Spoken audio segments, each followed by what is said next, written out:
ठरला तर मग मालिकेच्या आजच्याच म्हणजे 6 डिसेंबरच्या भागामध्ये सायलीला काहीही करून त्यांना तिथून घालवून द्यायचं असतं.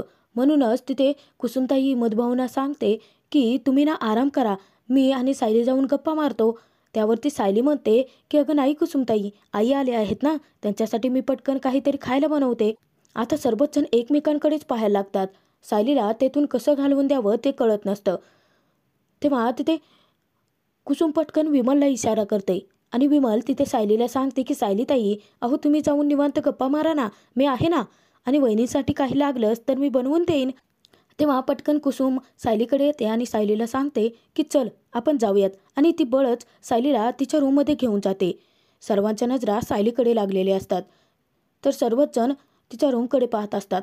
एकदा का कुसुमताई सायलीला तिच्या रूममध्ये घेऊन गेली की सर्वच जण निश्चिंत होतात आणि त्यानंतर नक्की कसं कसं त्या दोघांच्या वाढदिवसाची तयारी करायची आहे, घराची सजावट नक्की कशी करायची आहे, सरप्राईज सगळं काही प्लॅन सुरू झालेला असतो त्यांचा. घरातील सर्वच जण खूप खुश असतात. अर्जुन सायलीच्या बड्डेची त्यांची जय्यत तयारी सुरू झालेली असते. तर तोचपर्यंत इकडे रूममध्ये कुसुमताई सायलीला घेऊन येते आणि सायलीला म्हणते की मला तर सतत मधुभाऊंचाच विचार डोक्यात चालू असतो. मधुभाऊ तुमच्यासाठी दिवाळीसाठी आग्रहाखातर थांबले देखील होते, परंतु त्यांना तुझं हे संसार सुख बघायचं होतं, जे की खोटं आहे. तेव्हा सायली सांगते की कुसुमताई, परंतु आता तेच संसार सुख खरं होणार आहे ना, आणि तसंही आम्ही मधुभाऊ सुटण्याचीच वाट पाहत होतो. आता तू स्वतःच पाहते आहेस ना कुसुमताई, यांच्या मनातील प्रेम जाणून घेण्यासाठी मी किती काय काय करते आहे. त्यावरती कुसुमताई म्हणते की परंतु ते सगळं काही त्याचा उपयोग होतच नाही आहे ना. कुसुमताई सायलीला एक गोष्ट सांगते. ती म्हणते की एका शास्त्रज्ञाबद्दल ना मी वाचलं होतं सायली. त्याने ना त्याच्या मांजरीसाठी असं भिंतीत दरवाजा बनवून घेतला होता आणि त्याच शास्त्रज्ञाने त्याच मांजरीच्या पिल्ल्यासाठी त्याच्याच बाजूला एक छोटासा दरवाजा बनवला होता. तर तो शास्त्रज्ञ जसा मट्ट होता ना, तसाच तुझा अर्जुन सर देखील आहे. इथे तुझ्या जवळ राहून देखील तुझं प्रेम त्याला कळत नाहीये. तुमच्या दोघांची ना गाडी पुरत सरकत नाहीये, असं कुसुमताईने म्हणता क्षणी तोचपर्यंत इकडे देखील चैतन्य तेच म्हणतो. अर्जुन हे कानात इयरबड घातलेले असतात. अर्जुन आता चैतन्याचं बोलणं ऐकतोय की नाही माहीत नाही, परंतु चैतन्य मात्र तिथे अर्जुनला समजावत असतो की तुमची गाडी ना पुढेच सरकत नाहीये. तुमचं ना हल्ली ते दुसरीच्या मुलांसारखं चाललं आहे. तू ना नुसता बावळटासारखा वागतो आहेस अर्जुन. मला आधी वाटत होतं की प्रेम आंधळं असतं, परंतु आता तुझ्याकडे पाहून मला लक्षात येत आहे की तुझं ते प्रेम मुकं देखील आहे. चैतन्य तिथे अर्जुनला सांगतो की हे बघ, आता ना हा जो प्रेमाचा लपंडाव आहे ना तो बंद करा आणि जाऊ डायरेक्ट सायली वहिनीला तुझ्या मनातलं सांग. कसंही सांग, स्वतःच्या तोंडाने सांग किंवा मोबाईलद्वारे मेसेज पाठव, ईमेल पाठव किंवा एखाद्या कबुतराला बोलवून ना त्याच्यासोबत पत्र पाठव, परंतु काहीही कर, परंतु तुझ्या प्रेमाचा मेसेज सायलीपर्यंत पोहोचव. असं म्हणत चैतन्य अर्जुनला विचारतो की बोल, आता नक्की कोणता ऑप्शन सिलेक्ट करतोय तू. परंतु अर्जुन मात्र त्याचं चैतन्याकडे लक्ष नसतंच. चैतन्य अर्जुनच्या समोर येतो आणि ज्यावेळी अर्जुनला पाहतो तर अर्जुनचं त्याच्याकडे कसलंच लक्षच नसतं. चैतन्य अर्जुनला विचारतो की नक्की काय चाललंय रे तुझं. तेव्हा अर्जुन कानातून इयरबड बाजूला काढतो आणि चैतन्याला विचारतो की तू काय मला बोलला होतास का. चैतन्य चिडतो आणि त्याला म्हणतो की नाही, ओटांचा ना व्यायाम करतोय मी इथे. तेव्हा अर्जुन म्हणतो की गुड, गो हेड, आणि त्यानंतर तो पुन्हा कानात इयरबड घालतो आणि छानसं म्युझिक ऐकत असतो. तेव्हा चैतन्य चिडतो आणि त्याच्या कानातून दोन्ही इयरबड बाजूला काढतो. कारण चैतन्याने आत्तापर्यंत जी बडबड केलेली असते ती सगळी काही त्याची बडबड वायफळच केलेली असते, कारण अर्जुनचं त्याच्याकडे काडीचंही लक्ष नसतं. चैतन्य तिथे विचारतो की मी एवढं महत्त्वाचं सांगतोय तुला, नक्की तू काय करतोयस. त्यावरती अर्जुन उत्तर देतो की एक नवीन ना लव्ह सॉन्ग आला आहे, खूप छान आहे, तुला ऐकायचं आहे का, ऐक. चिडलेला चैतन्य अर्जुनच्या हाती ते इयरबड माघारी देतो. तर अर्जुन वेड्यासारखा वागतो तिथे. चैतन्याचं काहीही ऐकून न घेता तो ती इयरबड कानामध्ये घालतो आणि पुन्हा त्या गाण्यांचा आनंद लुटत राहतो. चैतन्य खूपच वैतागलेला असतो. तो तिथे बडबड करतो की सायली वहिनी, तुझा हा निरुपयोगी नवरा आहे ना, तो दुसऱ्याची लव्ह सॉन्ग नक्की ऐकेल, परंतु लव्ह सॉन्ग स्वतःचं तुझ्या समोर कधी गाऊन दाखवेल ना, काही सांगताच नाही येणार. चैतन्य खूपच चिडलेला असतो. तो अर्जुनला म्हणतो की जाऊ देत, तुला सांगून काही उपयोग नाही आहे, चालू देत तुझं. तेव्हा अर्जुन देखील त्या गाण्यांमध्ये हरवून गेलेला असतो. तर तोचपर्यंत कुसुमताई देखील सायलीवरती चिडलेली असते. ती म्हणते की तू ना स्वतःचं प्रेम कधी अर्जुन सरांसमोर व्यक्त करणारच नाही आहेत. अगं तुमचं नक्की चाललंय तरी काय? तू ना त्याच्यासाठी गाणी गाऊन दाखवत बस, त्याच्यासाठी पदार्थ बनव. अगं जग कुठे चाललंय आणि तुम्ही काय करत बसला तिथे? आणि इथे सायलीचं पुन्हा तेच सुरू होतं. ती कुसुमताईला म्हणते की हे बघ, जिथे पोहोचायचं आहे तिथे जाण्याची एवढी जास्त घाई का लागली आहे? प्रवासाचा आनंद घ्यायचा नाही आहे का? आणि मला जे आत्ता वाटतं आहे, जे सुख आहे ना, ते खूप सुखद आहे. आत्ता मला जे काही वाटतं आहे ना, ते मी शब्दात नाही सांगू शकत कुसुमताई. ज्यावेळी अर्जुन सर माझ्याकडे पाहतात ना, तेव्हा अगदी एका मनाने लाजून चूर व्हायला होतं आणि दुसऱ्या मनाने असं वाटतं की त्यांच्यापासून नजर चोरूच नये. आणि सायली असं बोलतच अर्जुनमध्येच पूर्णपणे हरवून जाते आणि कुसुमताई वेड्यासारखी तिच्याकडे पाहतच राहते. तर तोचपर्यंत इकडे लॉनमध्ये चैतन्य आता खूपच वैतागलेला असतो अर्जुनला. त्याचा नुसता संताप होत असतो. चैतन्य इतका भडकलेला असतो की अर्जुनला आता कसं समजावावं कळतच नसतं. आणि अर्जुन इकडे मात्र त्या गाण्यांमध्ये हरवून गेलेला असतो. हसत असतो, लाजत असतो, त्याचबरोबर डान्स देखील करत असतो. चैतन्य इतका चिडतो की ती पायातील चप्पल काढून आता अर्जुनला फेकून मारावी की काय असं वाटत असतं त्याला. परंतु चैतन्य पायातून काढलेली चप्पल बाजूला फेकतो आणि रागाच्या भरात अर्जुनकडे येतो. त्याच्या कानातले इयरबड असं जोराने खेचून काढतो आणि अर्जुनला भानावर घेऊन येतो. तो तिथे अर्जुनवरती चिडचिड करतो की बंद कर, तुझं जे हे सगळं चाललंय ना, प्लीज ते बंद कर आणि जाऊन तुझ्या हक्काच्या बायकोला ना प्रपोज कर. निदान मी तरी सुटेल या सगळ्यातून. मी जो साईड बिझनेस सुरू केला आहे ना, सल्ले देण्याच्या लोकांना, ते सगळं काही बंद करून मला माझ्या मूळ व्यवसाय वकिलीकडे जरा लक्ष तरी देता येईल. तेव्हा अर्जुन शांतच असतो, अगदी घाबरलेला असतो. चैतन्य मात्र पूर्णपणे रडकुंडीला आलेला असतो. चैतन्य तिथे अर्जुनला म्हणतो की हे बघ, उद्या तुझा आणि सायली वहिनीचा वाढदिवस आहे आणि उद्याच्या दिवशी जर तू स्वतः जाऊन जर सायली वहिनींना नाही सांगितलं ना की तुझं त्यांच्यावरती प्रेम आहे, तर आता मी मध्यस्थी करेन आणि मी सायली वहिनींना जाऊन सांगेन की हा तुमच्या प्रेमात पडला आहे. अर्जुन तिथे म्हणतो की हो, मी प्रेमात पडलोय आणि त्यानंतर पूर्णपणे तो पुन्हा सायलीमध्ये हरवून जातो. चैतन्य तिथे अर्जुनला भानावर आणण्याचा इतका प्रयत्न करतो, परंतु अर्जुनचं चैतन्याकडे काडीचंही लक्ष नसतं. चैतन्य आता स्वतःलाच थोबाडीत मारतो आणि म्हणतो नाही, माझंच चुकलं.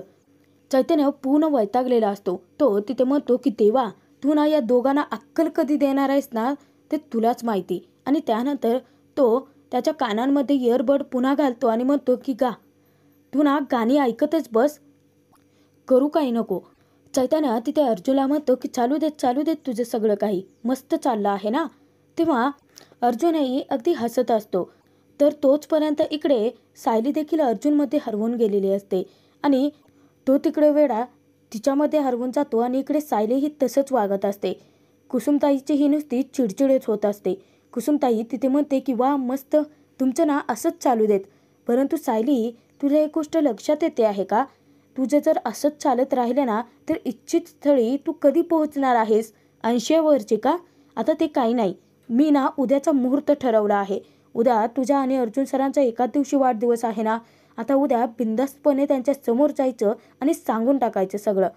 चैतन्यासारखीच इकडे कुसुमताईची देखील अवस्था झालेली असते. दोघांचंही चांगलंच माकड झालेलं असतं आणि कुसुमताई तिथे आता सायलीला भानावरती घेऊन येते आणि म्हणते की मी जे काही सांगते कळतंय का तुला? परंतु कुसुमताईला कुठे माहिती की सायलीने काहीच ऐकलेलं नाहीये.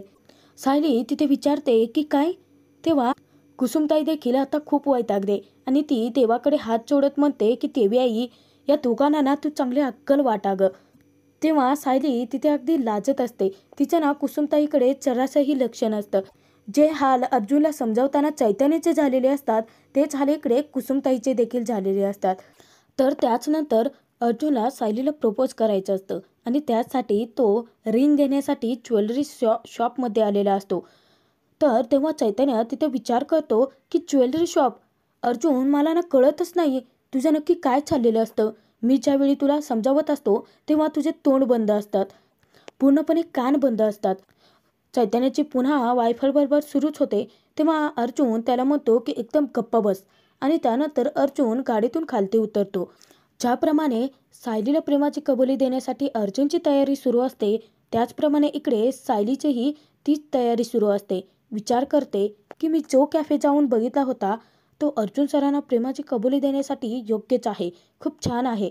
मी ना आता जास्तीचा विचार करतच नाहीत. अर्जुन सरांसाठी ना मी डायरेक्ट टेबलच बुक करते. असं विचार करून कॅफे यार्डमध्ये अर्जुन मॅनेजरला त्या फोन लावायचा ठरवते. आणि सायली लगोलग कॅफे यार्डला फोन लावते आणि ती तिथे त्यांना फोनवरती सांगते की मी सायली अर्जुन सुभेदार बोलते आहे. मला ना तुमच्या कॅफेमध्ये एक टेबल बुक करायचा आहे. म्हणजे आमचा उद्याचा खास दिवस आहे. अगदी त्याचप्रमाणे तुम्ही रचना करू शकाल का? असं विचारल्यानंतर तिथे सायली पुन्हा पुढे सांगते की नाही या सगळ्यांमध्ये काहीही बदल होणार नाही आहे. आता सायलीने पक्का निर्णय घेतलेला असतो. तर तोचपर्यंत इकडे अर्जुन ज्वेलरी शॉपमधून बाहेर आलेला असतो. ज्यावेळी तो गाडीकडे येतो तेव्हा चैतन्य डोक्याला हात लावून बसलेला असतो. अर्जुनचं नक्की चाललंय तरी काय हे त्याला काही कळतच नसतं. त्याचनंतर अर्जुन गाडीमध्ये बसतो आणि चैतन्याला दाखवतो. तेव्हा चैतन्य तिथे म्हणतो की हिऱ्याची अंगठी. चैतन्य आता चकितच झालेला असतो. चैतन्य तिथे विचारतो की म्हणजे ही हिऱ्याची अंगठी तू नक्की सायली वहिनींसाठीच आणली आहे का? तेव्हा चैतन्याला अर्जुन म्हणतो की नाही तुझ्यासाठी आणले आहे. बोट आण इकडे घालतो तुझ्या हातामध्ये. तेव्हा तिथे चैतन्य हसायला लागतो आणि तो तिथे अर्जुनला म्हणतो की फायनली अर्जुन सुभेदारांनी आता धीर गोळा केला आहे. तर म्हणजे तू आता सायली वहिनींना ही हिऱ्याची अंगठी देऊन प्रपोज करणार आहे तर. आणि चैतन्य खूपच खुश होतो कारण चैतन्याच्या मधल्यामध्ये जे माकड झालेलं असतं ना ते तरी आता त्याला करावं लागणार नसतं. तर तोचपर्यंत अर्जुन पुन्हा सायलीमध्ये हरवून जातो आणि तो चैतन्याला म्हणतो की हो ही अंगठी मी मिसेस सायलीच्या पोटामध्ये घालणार आहे आणि फायनली मी त्यांना ते 3 गोल्डन वर्ल्ड शब्द नक्कीच सांगेन. तेव्हा अर्जुन तिथे चैतन्याला म्हणतो की हो आता त्या माझ्या मिसेस सायली असतील. आणि अर्जुनही हसायला लागतो लाजायला लागतो. तर तोचपर्यंत इकडे सायली अगदी प्रेमामध्ये ठार वेडी झालेली असते आणि ती गाणं देखील गुणगुणायला लागते. तर तोचपर्यंत सायली स्वतःचीच बडबडत असते की आजपर्यंत शब्दाशिवाय बोलण्याचा खूप प्रयत्न केला परंतु आता शब्द वापरून बोलण्याची वेळ आली आहे. किती छान भावना आहे ना ही. आणि ज्यावेळी मी अर्जुन सरांना माझ्या मनातलं सांगेल ना त्यानंतर माझ्यासाठी हे जग आणखीनच वेगळं होणार आहे. असं म्हणत सायली पूर्णपणे अर्जुनच्या प्रेमात बुडालेली असते. एकटीच हसत असते. त्याचाच सतत विचार करत असते. तर तोचपर्यंत इकडे मधुभाऊ त्यांच्या रूममध्ये असतात. इतक्यातच अश्विन प्रताप दोघेही त्यांच्या रूममध्ये आलेले असतात. ते दरवाजा नॉक करतात आणि मधुभाऊंना विचारतात की येऊ का? परंतु मधुभाऊ सायलीच्या विचारांमध्ये असतात. मधुभाऊ विचार करतात की उद्याच्या दिवशी साऊ मला भेटली होती आणि ती तिच्या जन्मदात्यापासून त्याच दिवशी दुरावली गेली होती आणि उद्याचा दिवस तिच्यासाठी खूप कठीण जातो. माझ्या साऊला नक्की त्रास होतो आहे का हे जाऊन मला बघावं लागेल. तिला विचारावं लागेल असं विचार करत असतात मधुभाऊ. इतक्यातच पुन्हा प्रताप अश्विन दोघेही दरवाजा ठोठावतात. तेव्हा मधुभाऊ तिथे म्हणतात की अरे प्रतापराव अहो तुम्ही या. अहो तुमच्याच घरात तुम्ही परवानगी मागून काय येत आहे? तेव्हा तिथे प्रताप सांगतो की हे जर घर माझं जरी असलं ना तरी देखील आता या रूममध्ये तुम्ही राहताय मग परवानगी घेऊनच रूममध्ये यायला हवं ना.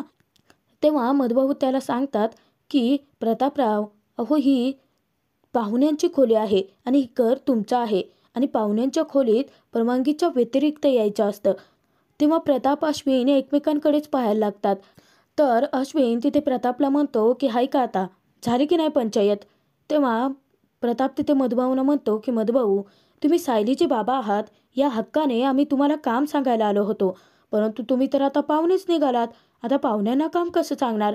जाऊ देत चल अश्विन आपण जाऊयात असं म्हणत दोघेही निघालेले असतात. तेव्हा मधुभाऊ त्या दोघांनाही थांबवतात आणि सांगतात की तुमचा मुद्दा माझ्यापर्यंत पोहोचला आहे. तर प्रताप तिथे मधुभाऊंना सांगतो की आज अर्जुन आणि सायली या दोघांचाही उद्या वाढदिवस आहे. त्यामुळे आम्हाला त्यांचं सेलिब्रेशन प्लॅन करायचं आहे. त्यासाठी ना त्या दोघांचेही फोटोज हवे आहेत. आम्ही सायलीला असं डायरेक्ट जाऊन फोटो नाही मागू शकत, परंतु ते काम आम्ही तुमच्याकडे सोपवतोय. तुम्ही सायलीकडे जा आणि तिच्या जे काही फोटोज असतील ना ते घेऊन या. तेव्हा मधुभाऊ म्हणतात की परंतु हे काम तुम्ही मला का सांगताय? नाही म्हणजे मी घेऊन आलो असतो, परंतु तुम्हीच स्वतः का जाऊन आणत नाही आहात? तेव्हा तिथे अश्विन सांगतो की मधुभाऊ, अहो त्या सायली वहिनींकडे आम्ही जाऊन स्वतः फोटो मागितलेच असते ना, परंतु तिला संशय येऊ शकतो की आम्ही नक्कीच काहीतरी सेलिब्रेशन प्लॅन करतो आहोत. तेव्हा मधुभाऊ म्हणतात की हो, अगदी बरोबर आहे तुमचं. मी आत्ताच जातो आणि तुमचं काम फत्ते करून येतो. कसं आहे ना, त्या निमित्ताने सायली व जावई बापूंच्या आठवणींमध्ये मला रमता तरी येईल ना. अश्विन तिथे प्रतापला म्हणतो की मी तोपर्यंत माझ्या लॅपटॉपमध्ये त्या दोघांच्याही जुन्या व्हिडिओज त्याचबरोबर फोटोज शोधतो आणि त्यांची एक छानशी व्हिडिओ बनवतो. तेव्हा तिथे प्रताप म्हणतो की चला तिघेही कामाला लागूयात. त्यावरती मधुभाऊ म्हणतात की कामावर नाही हो, मोहीम पत्ते करून येऊयात असं म्हणा. तेव्हा तिघेही हसतात. तर त्याचनंतर सायली ज्यावेळी अर्जुनचा विचार करत असते इतक्यातच मधुभाऊ सायलीला हाक मारत तिच्या रूममध्ये येतात. सायली मधुभाऊंना पाहता क्षणी विचारते की मधुभाऊ, अहो तुमचं काहीतरी काम होतं तर मला बोलवायचं ना, उगाचच इतक्या पायऱ्या चढून तुम्ही वरती आलात. मधुभाऊ तुम्हाला दम लागला आहे, तुम्ही बसा आधी, असं म्हणत सायली मधुभाऊंना बेडवरती बसायला सांगते. तर मधुभाऊ तिथे म्हणतात की असू देत कसाऊ, मला ना तुला भेटावंसं वाटलं, बोलावंसं वाटलं आणि खरं तर मी तू बरी आहेस की नाही हे पाहण्यासाठीच इथे आलो होतो.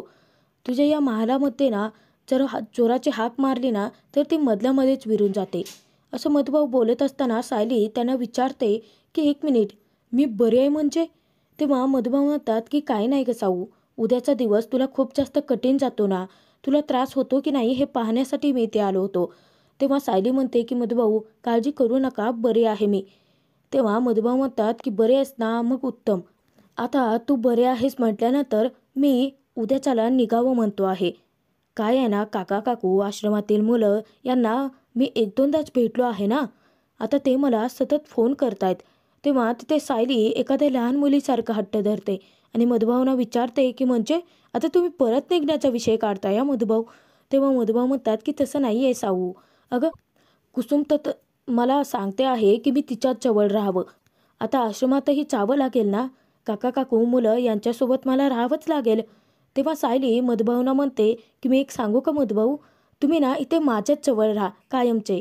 तेव्हा मधुभाऊ म्हणतात की बाळा मी तुझ्यासोबत राहिलो असतो इथे, परंतु ते सगळं गैरफायदा घेतल्यासारखं वाटेल ना, तुझ्या घरातील माणसं खरंच खूप मोठ्या मनाची आहेत.